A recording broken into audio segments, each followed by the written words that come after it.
আমাদের এটা মেইনলি একটা আন্ডার ওয়াটার রোবট, যেটা পানির নিচে এক্সপ্লোর করতে পারবে। আমরা এখানে 8টা থ্রাস্টার লাগিয়েছি আমাদের রোবটের সাথে, যেটা পানির নিচে গিয়ে 6 ডিগ্রিজ অফ ফ্রিডম, মানে যে কোনো দিকে মুভ করতে পারবে পানির নিচে। যেরকম আমি যদি এখন দেখাই, এখন আমাদের সফটওয়্যারে আমরা জাস্ট এটাকে শুরুতে ম্যানুয়াল মুডে নিয়ে গেলাম। এখন আমরা আর্ম করতে পারবো। এখন দেখতে পাচ্ছেন আমি আমার জয়স্টিকের মাধ্যমে কন্ট্রোল করতে পারছি রোবটটাকে। এবং এছাড়াও আমাদের একটা এফপিভি ক্যামেরা আছে, যার মাধ্যমে আমরা লাইভ ফুটেজ হচ্ছে গিয়ে দেখতে পাচ্ছি। এখানে দেখতেই পাচ্ছেন লাইভ ফুটেজ, ভিতরে ছিল ক্যামেরা, এখন বাইরে আপনি দেখতে পাচ্ছেন লাইভ ফুটেজ দেখা যাচ্ছে ভিতরের। এবং এছাড়াও এখানে লাইভ অ্যাক্সিলারোমিটার এবং জাইরোস্কোপ ভ্যালু হচ্ছে শো হচ্ছে আমাদের সফটওয়্যারের মধ্যে। এবং আমরা যেই দিকে হচ্ছে গিয়ে জয়স্টিক নিব ওই দিকে হচ্ছে কন্ট্রোল হতে থাকবে। এবং আমি যদি সামনে নেই তাহলে পিছনের থ্রাস্টার গুলো মুভ হবে এবং এটা সামনের দিকে যাবে। এবং যদি আমি পিছনে নিই তাহলে দেখতেই পাচ্ছেন ফোর্স দিয়ে পিছনের দিকে এটা মুভ হচ্ছে। এবং ডানে নিলে দেখতেই পাচ্ছেন এটা ফোর্সেই মুভ হয়ে যাচ্ছে ওইদিকে। এবং এছাড়াও এখানে 4টা ভার্টিক্যাল থ্রাস্টার এবং 4টা হরিজন্টাল থ্রাস্টার রয়েছে সকল ডিগ্রিজ অফ ফ্রিডম কন্ট্রোল করার জন্য। এছাড়াও আমাদের যে স্ট্রাকচারটা হচ্ছে কার্বন ফাইবার এবং ফাইবার গ্লাসের রিইনফোর্সমেন্টে তৈরি করা হয়েছে। কার্বন ফাইবার আমরা জানি পানির নিচের অ্যাপ্লিকেশনের জন্য অনেক ভালো একটা জিনিস, যেটা টাইটানিয়ামের পর স্ট্রংগেস্ট ম্যাটেরিয়াল হিসেবে ধরা হয় পানির নিচে। তো আমরা আমাদের ক্যালকুলেশন অনুযায়ী এটা 990 মিটার পর্যন্ত ডেপথ রেটিং হচ্ছে এই আমাদের যে স্ট্রাকচারটা ওইটার। এবং এটা কমিউনিকেশন লস হওয়ার চান্স খুবই কম পানির নিচে, বিকজ আমরা এখানে টেদার্ড কানেকশন দিয়েছি।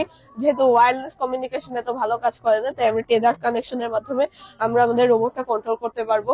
এবং আমাদের যে সেন্সর ডেটা, আমরা ওয়াটার কোয়ালিটি মনিটর করার জন্য আমাদের 3 ধরনের সেন্সর ইউজ করছি: পিএইচ সেন্সর, টিডিএস সেন্সর এবং টার্বিডিটি সেন্সর, যেটার মাধ্যমে অল টাইম আমাদের টেলিমেট্রি ডেটা আমাদের ল্যাপটপে শো হবে আমাদের সফটওয়্যারে।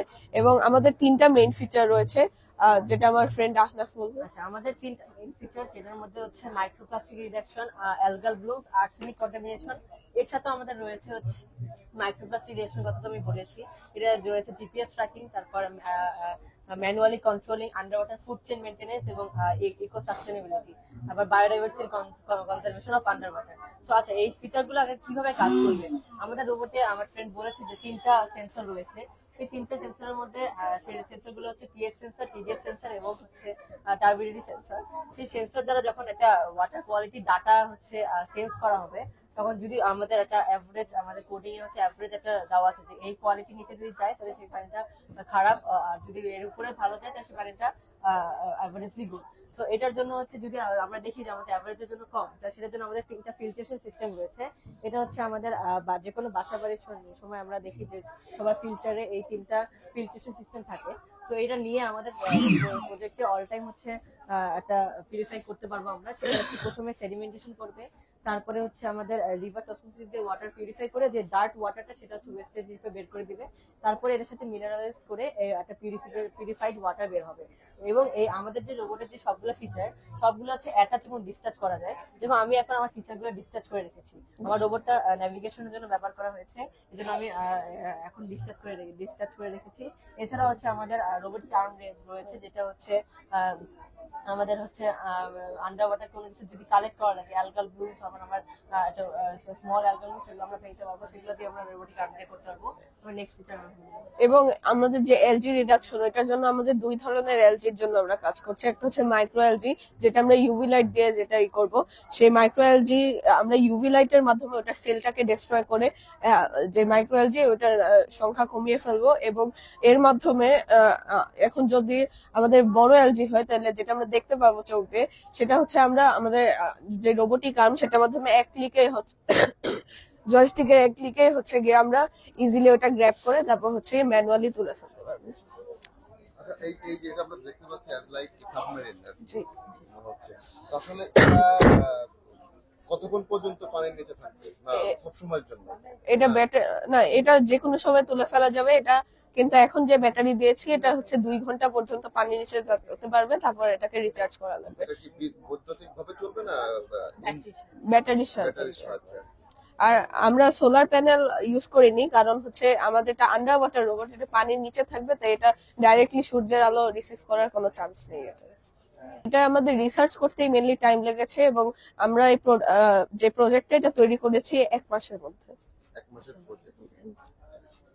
এটার আরো এখনো আমাদের ফিচার বাকি আছে, বাট আমাদের most of the work done হয়ে গেছে এবং আমরা এই প্রজেক্টের মাধ্যমেই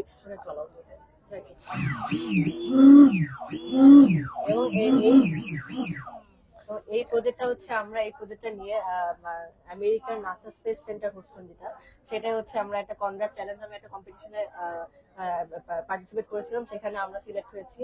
সেটা বাংলাদেশ থেকে প্রায় খুবই কম সংখ্যক টিম আছে, 3টা টিম হচ্ছে সিলেক্ট হয়েছে, তার মধ্যে হচ্ছে আমাদের এই সিলেক্ট হয়েছে। এবং আমরা সেখানে নেক্সট ইয়ার যাব এবং বাংলাদেশ থেকে আমরা আমাদের এই রোবটটা রিপ্রেজেন্ট করব। এবং হচ্ছে গিয়ে আরো কয়েকটা জিনিস আমি বলতে চাই যে এই রোবটটার মাধ্যমে যদি কোনোভাবে কমিউনিকেশন পানির নিচে লস হয়ে যায় তাহলে আমরা অন্য মুডে সেট করে দিয়ে দেবো, যেরকম আমার এক ক্লিকে স্টেবলাইজ মুডে চলে গেছে, আবার ম্যানুয়াল মুডে নেওয়া যায়, এভাবে পজিশন হোল্ড মুড আলাদা আলাদা মুড সেট করা যায়, যার কারণে পানির নিচে এটা একটা অল ইন ওয়ান রোবট, যেটার মাধ্যমে আমরা পানির নিচে সাস্টেইনেবল ওয়াটার ডেভেলপমেন্ট এর জন্য এই রোবটটা ইউজ করতে পারি। সেটাই আমাদের জিপিএস রাখি এবং ক্যামেরার ফুটেজ রয়েছে।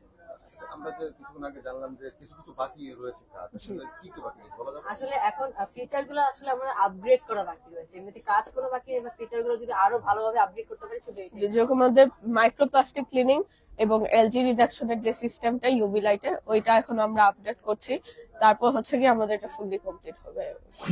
এবং কতজন সদস্য মিলে এটা? আমরা 3 জন মিলে বানিয়েছি। আপনার নাম কি? আমার মুয়াজিব নেবাসা। আর আমার নাম আহনা সাফার। লেখাপড়া করেন? আমরা ঢাকা রেসিডেন্সিয়াল মডেল কলেজ থেকে। দুজনে? জি, আমরা 3 জন। তিনজনই আমরা ঢাকা রেসিডেন্সিয়াল মডেল। কোন ক্লাস? আমরা ক্লাস 7 এ। কোন কোম্পানি? আমাদের বিজনেস ওয়েবসাইট আছে, যেহেতু নাসার কম্পিটিশনে আমাদের একটা প্রোডাক্ট বেসড কম্পিটিশন, তাই এছাড়া আমাদের একটা ওয়েবসাইট রয়েছে এবং ফেসবুক পেজ রয়েছে, যার মাধ্যমে আমরা সবাই চাইলে আমাদের প্রোডাক্টটা যারা ইন্টারেস্টেড তারা আমাদের সাথে যোগাযোগ করতে পারে এবং আমরা ফিউচারে এটা নিয়ে ইতিমধ্যে কি কেউ যোগাযোগ করেছে আপনাদের সঙ্গে? এই পর্যন্ত কয়েকটি এনজিও শুরু করে এনজিও, তারপরে হচ্ছে ইউনাইটেড নেশন থেকে আমরা একটা রেসপন্স পেয়েছি, আমরা একটা সার্ভে করেছিলাম। সো এটা নিয়ে ইতিমধ্যে এই কয়েকটি রেসপন্স আমরা পেয়েছি। আমরা সার্ভেটা খোলার বেশি দিন হয়নি আমাদের, সেই সার্ভেটা আমরা চেষ্টা করছি এখনো সবাইকে পৌঁছে দেওয়ার জন্য। আর আমাদের সার্ভেটা আমাদের ওয়েবসাইট পেজ এবং ফেসবুক অ্যাকাউন্টে পেজ আছে।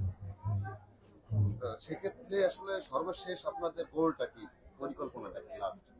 সর্বশেষ এখন আমাদের গোলটা হচ্ছে নাসার কম্পিটিশনে গিয়ে আমাদের দেশকে তুলে ধরার জন্য এই প্রজেক্টের মাধ্যমে, এবং আন্ডার ওয়াটার যে ফুড চেইন বায়োডাইভার্সিটি সেটাকে হচ্ছে জি, এবং আমাদের দেশের মানুষ যাতে এটা এফোর্ড করতে পারে খুব সহজে, এজন্য আমরা এটা কম দামে বানাচ্ছি, কারণ কমার্শিয়াল যে আন্ডার ওয়াটার ড্রোন গুলো সেগুলো এখন খুব হাই কস্টে পাওয়া যায় এবং আমরা এটা যদি কমার্শিয়াল আকারে তৈরি করা হয় সেক্ষেত্রে কষ্ট কেমন হতে পারে জানা আছে কি? এখন আমরা মেইনলি নাসার কম্পিটিশনের জন্য এটা কমার্শিয়ালি তৈরি করছি, বিকজ এইটা যে ইলেকট্রনিক্স ইউজ করা হচ্ছে সেটা হচ্ছে একদম হাইলি প্রফেশনাল এবং হাইলি ডেভেলপ ইলেকট্রনিক্স, যেরকম রাসবেরি পাই, পিকসক, ফ্লাইট কন্ট্রোলার সবকিছু মিলিয়ে আমরা এটা ইউজ করতে পারবো, কিন্তু আমাদের কয়েকটা ছোট আপগ্রেডেশনের দরকার, যার মাধ্যমে হচ্ছে গিয়ে আমরা এটা পানির নিচে বড় ওয়াটার বডির জন্য আমরা এটা ইউজ করতে পারবো। জি, এটা আমরা আরো আপডেট করছি, এখন এটা এখনো রানিং প্রসেসে আছে, তো এজন্য আমরা এটা দিয়েছি। এজন্য আমাদের সেফটি দিয়েছি আমরা, এছাড়াও আমাদের প্রপ গার্ড রয়েছে প্রপেলার গার্ড করার জন্য, যার মাধ্যমে পানির নিচে বায়োডাইভার্সিটির কোনো প্রবলেম হবে না, এবং আমাদের রোবটটা মেইনলি বানানোই হচ্ছে পানির নিচে বায়োডাইভার্সিটিকে সেভ করার জন্য। ঠিক আছে।